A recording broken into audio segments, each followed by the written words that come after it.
시청자 여러분 안녕하십니까? 윤석열 검찰총장 후보자 청문회를 지켜보면서 저는 개탄스러운 심정이었습니다. 199의 검찰총장의 자격을 심사하는 청문회가 겨우 이런 수준인가? 특히 집권 여당의 행태는 정말이지 눈뜨고 봐줄 수 없을 정도로 완전히 윤석열이 나팔수, 이런 윤석열 나팔수 역할을 하는 국회의원들이 어떻게 검찰총장의 정치적 중립을 주문할 수 있겠습니까? 제가 코미디 장면을 차례차례 소개해 드리겠습니다. 첫 번째, 청문위원 자격 시비를 제기한 박지원 의원은 야당의 청문위원들 중에서 국회 선진화법, 지난번에 그 패스트 트랙 사태, 그때의 충돌로 국회 선진화법 위반으로 검찰에 고발당해 있는 의원들이 많다. 이런 사람들이 검찰총장 후보자를 상대로 청문위원 자격이 있는가, 공정하겠는가, 이해 충돌 아닌가, 이런 식의 문제 제기를 했습니다. 무슨 파렴치범으로 고발을 당해서 유죄 판결을 받고 1심, 2심 이런 진행 중인 사람들도 아니고 어떤 정책의 문제로 인해서 국회 선진화법 위반으로 고발되어 있는 상태인데 이런 문제를 제기를 했습니다. 그것도 당일 청문회장에서.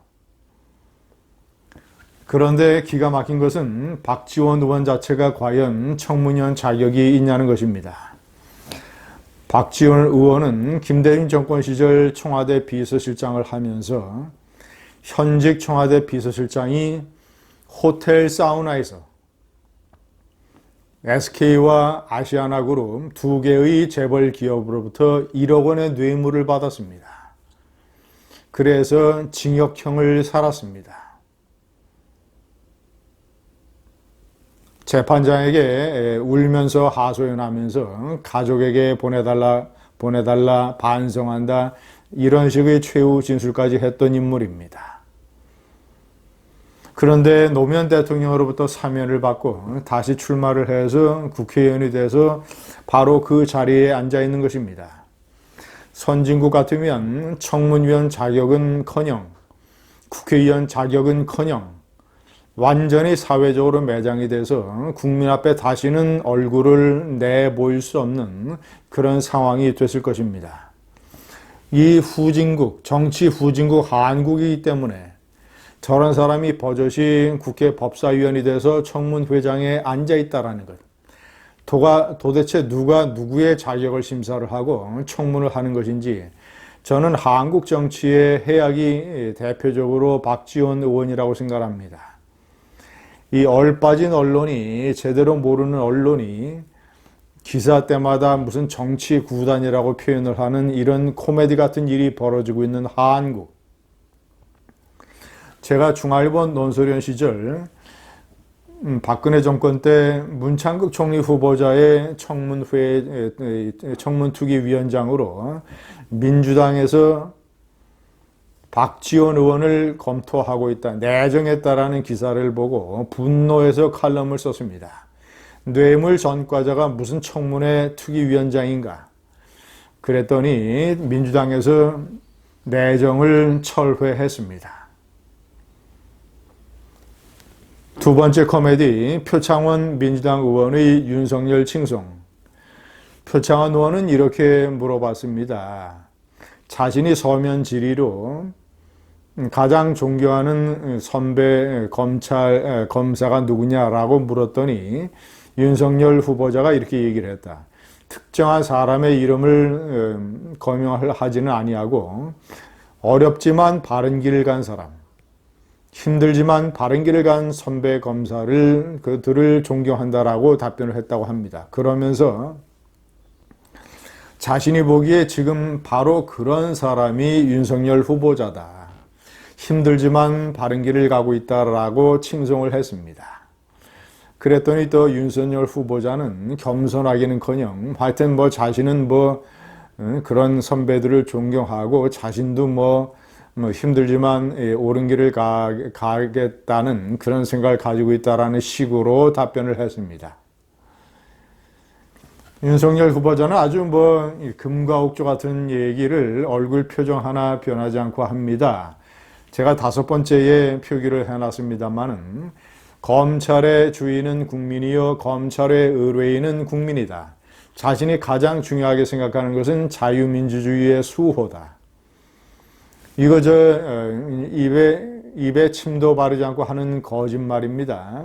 제가 누차 지적을 했지만 자유민주 수호의 가장 중요한 것은 법과 질서입니다. 그런데 서울중앙지검장 시절 민노총이 그의 관할인 서울 지역에서 각종 기관들을 점령하고 점거농성을 하고 폭력을 행사하고 이런 완전히 민노총이 법과 질서를 시궁창에 내던지는 이 나라의 대통령처럼 행세를 하는 이 무도한 폭력 행사자들에 대해서 서울중앙지검장으로서 자신이 나서서 국민 앞에 서서 이런 무도한 법과 질서의 파괴자들에 대해서 제대로 경고한 적이 있습니까? 아니면 엄격하게 경찰을 지휘를 해서 초기에 강력하게 진압을 하고 법과 질서를 확립한 적이 있습니까? 그리고 무슨 국민의 검찰, 정치적인 중립, 제가 여러 번 얘기를 하지만 문재인 대통령이 엉성한 생각과 좌파 이념에 빠져서 국군을 매도할 목적으로 특별 수사를 지시를 했던 기무사 개헌 문건, 이런 것들도 전부 이제 서울중앙지검 자기 산하의 공안부에서 다 수사를 담당했던 일입니다.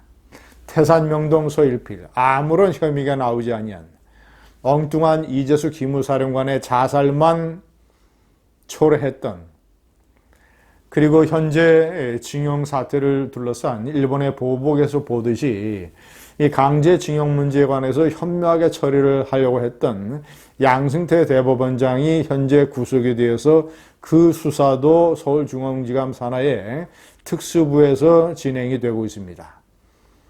그런데 무슨 국민의 검찰이요, 정치적으로 중립의 검찰이요, 이따위 금과 옥조 그저 입에 바른 말만 연신 청무대에서 해댔습니다.